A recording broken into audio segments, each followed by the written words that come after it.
Dan untuk membahasnya lebih dalam, kami sudah terhubung dengan kuasa hukum terpidana Vina Jutek Bongso dan praktisi hukum Pitra Romadoni. Selamat malam Pak Bongso, Bang Pitra, apa kabar?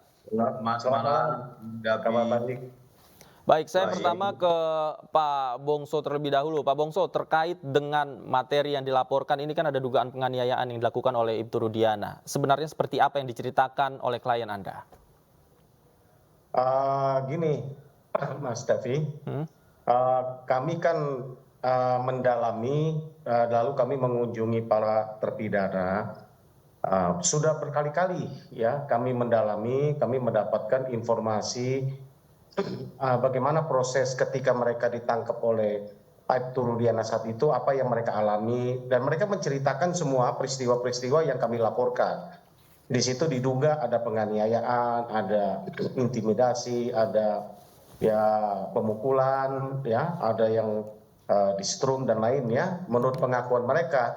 Dan itulah makanya kami laporkan dan sudah direspon oleh Mabes Polri dengan menerima LP kami, yaitu bukti serius dari Bapak Kapolri dan juga Bapak Kabak Reskrim untuk merespon dan membuat terang peristiwa ini. Walaupun Aibtu Rudiana itu seorang anggota polisi, tadinya kami menduga bahwa ini tidak akan diterima LP kami, ya kan gitu kan. Ternyata ini diterima, kami LP kami prosesnya, dan ini kesempatan untuk untuk kita berkiprah ya, membuat lembaran baru, kita mencari alternatif atau mencari terang peristiwa ini lewat keterangan dari Pak Rudiana, gitu kan. Apakah betul sesungguhnya yang diakui oleh para terpidana kepada kami, ya kita konfrontir nanti, gitu kan. Oke. Saksi bukti, ya tinggal kita luruskan saja. Saya pikir itu sih yang kami upayakan, gitu kan. Tadinya kami menunggu hasil pemeriksaan secara independen dari Mabes Polri, gitu kan, terhadap Ibtu Rudiana, ya kan. Tapi sudah diumumkan tidak ada pelanggaran etik, katanya dinyatakan sesuai dengan aturan.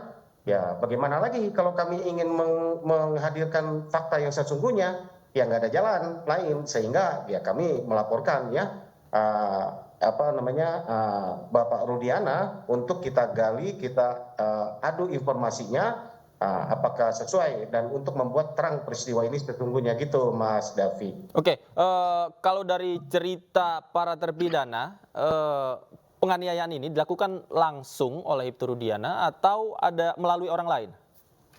Ada yang dilakukan langsung oleh Aibtu Rudiana pribadi, ada yang dilakukan oleh anggotanya. Jelas kok nanti itu ada jelas oleh para terpidana, diuraikan apa yang dilakukan, dan itu ada yang saling menyaksikan, ada yang melihat. Itu sebabnya dari enam terpidana yang kami sebagai kuasa hukumnya nanti akan kami hadirkan untuk kita konfrontir mereka satu dengan yang lain dengan keterangan dari Aibtu Rudiana, kan gitu kan, dan juga bukti fisik, ya kan, dan foto-foto yang rekam mereka yang beredar dari 8 tahun lalu kan sudah juga malang melintang di media massa ya, kami dapatkan juga cukup banyak.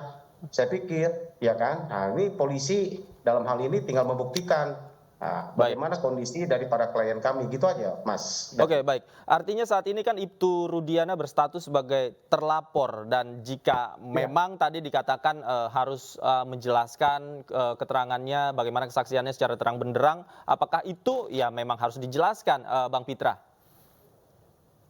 Ya, yang pertama saya ingin jelaskan dulu ya, terkait dengan anggota polisi aktif, seharusnya ya rekan-rekan kita itu melaporkan ke Divisi Propam terlebih dahulu. Karena apa? Karena hal tersebut telah diatur di dalam Perpol nomor 9 tahun 2018. Sehingga menurut saya ini telah melanggar asas ataupun peraturan yang ada di lingkungan internal Polri. Kita sebagai praktisi hukum ya dan sebagai warga masyarakat tentunya menghormati aturan-aturan yang ada baik di ruang lingkup Polri maupun di eksternal Polri. Karena apa? Karena status beliau ini sebagai anggota polisi.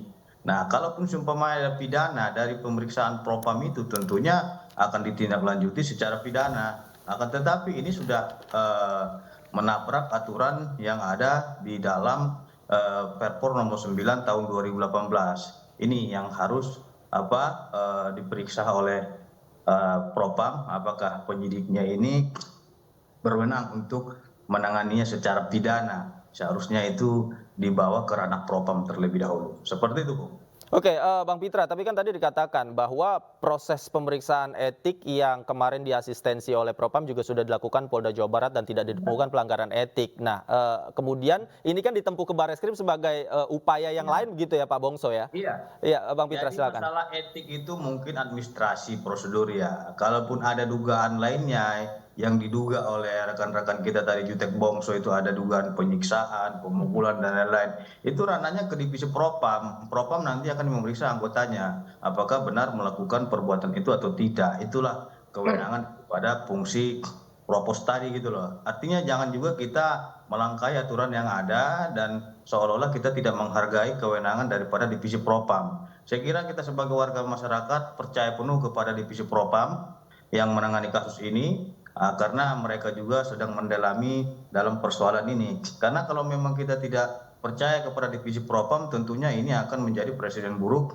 bagi rekan-rekan yang bertugas dalam divisi profesi Propam tersebut gitu. Oke, Pak Jadi, Bongso, terkait silakan Ya. laporan ke Barreskrim salah alamat katanya. Iya, Ya terus nggak apa-apa. Jadi terkait dengan pemukulan itu nggak ada itu. Saya udah tanyakan langsung kepada Pak Rudiana apakah beliau itu melakukan pemukulan atau penyiksaan, itu hoax dan fitnah. Saya nyatakan di sini. Oke, baik. Karena beliau itu statusnya hanya sebagai pelapor dan beliau itu hanya 15 menit menanyakan kepada terpidana ini terkait dengan peristiwa tersebut dan langsung diserahkan kepada Satreskrim Polresta Cirebon ya. Jadi jangan juga kita fitnah orang lain yang tidak Baik, melakukan baik. itu. Baik, Nah, ini baik. yang Pak menjadi Bongso, persoalan. saya beri kesempatan Pak Bongso. Silakan Pak Bongso. Ya, jadi gini Mas Davi, ya semua kita boleh berpendapat, tapi saya berharap biarlah proses hukum yang berjalan. Apa yang disampaikan oleh Pak Pitra tadi, kami sudah berbincang cukup lama dengan perwira penyidik juga SPKT di Mabes Polri, ya kami hampir 2 jam, 3 jam mungkin ya. Di situ apa yang disampaikan itu sudah kami bahas bersama ya. Nah, itu saya tidak mau campurilah urusan internal dari kepolisian ya, sehingga bahwa LP kami diterima, biarlah proses ya, toh di situ kan masih dalam penyelidikan. Kalau pihak kepolisian merasa laporan kami mengandung kebenaran dan ada bukti yang cukup, tentu akan dilanjutkan dengan naik sidik kan gitu kan. Kalau tidak ya tentu akan di SP. Enggak, saya hanya menyampaikan bahwasanya ada Perpor nomor 9 tahun 2018 tentang penanganan apabila ada proses ini akan para pidana penyakit gitu ya. Gitu. Lalu Jadi Bung Jutek dalam Perpol nomor 9 ya peraturan Polri itu tahun 2018 untuk anggota polisi aktif ya yang masih bertugas itu penanganannya divisi Propam. Nah, terlepas Bung Jutek itu melangkahi divisi Propam ya silahkan saja. Akan tetapi itu yang kita sesalkan kenapa ke SPKT Barreskrim. Kenapa nggak harus melalui Propam terlebih dahulu? Karena itu wewenangnya Propam. Baik, baik. Nah, Dijawab Pak Bongso. Silakan. Mengapa ke Barreskrim? Jadi ya seperti yang kami sampaikan, kami melaporkan dugaan ya laporan palsu dan penganiayaan dan juga pemukulan yang dilakukan oleh Aibtu Rudiana beserta dengan tim ya. Kenapa kami laporkan secara pribadi bukan kepada Aibtu Rudiana, adalah kita laporkan pribadi Bapak Rudiana oleh karena ketika LP itu dilakukan bukan Ibtu Rudiana, Aibtu Rudiana melaporkan dengan memakai pelaporan form A ya, dia memakai dengan model B gitu ya, artinya adalah itu masyarakat biasa. Makanya kami menempuh cara itu karena dia ketika melaporkan dia memposisikan diri sebagai warga sipil gitu Mas. Baik, baik. Seperti apapun, apakah itu di Propam dan di Barreskrim, kita lihat nanti prosesnya seperti apa. Saat ini Ibtu Rudiana sudah berstatus sebagai terlapor. Kita nantikan. Terima kasih Bapak-Bapak. Sayang sekali waktu kita sudah habis. Terima kasih Pak Bongso. Bang Pitra, terima kasih banyak. Selamat malam Bapak-Bapak. Sehat selalu.